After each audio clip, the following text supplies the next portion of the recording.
Det, der har været sværest for mig den her uge, det er simpelthen, at jeg har banket mig selv oven i hovedet 1000 gange. Det har ikke været nok at cykle 20 km. Nej. Man skulle også lige ned og gå 3 km. Og man skulle ikke spise så meget, som der stod, man skulle spise. Fordi jeg har en kæmpe frygt for at ryge ud i morgen. Min krop, den er fuldstændig smadret. Den kan ikke holde til meget mere. Jeg har sammenlagt trænet, siger min app, 21 timer den her uge. Så jeg synes ligesom, jeg har været rigtig godt i gang.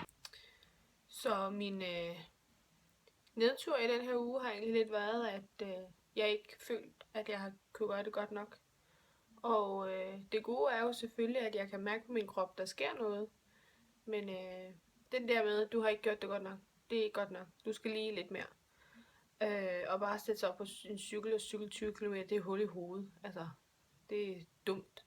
Og så bagefter tænke, nå ja, du skal også lige gå 10.000 skridt, så man lige tager på et løbebånd. Altså, det gør man jo ikke normalt.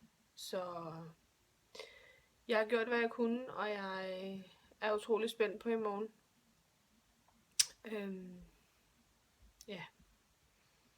Jeg vil egentlig bare gerne have i morgen overstået. Det er ikke nogen grund til for mit vedkommende at skulle vente mere på den. Så nu håber jeg, at jeg kan få sovet i nat, uden at jeg skulle vågne 1000 gange og drømme alt muligt om, at jeg ikke har gået videre eller noget. Så jeg ønsker, uanset hvad, drengene, det bedste. Men jeg håber simpelthen på, at det er mig, der får en af finalepladserne. Så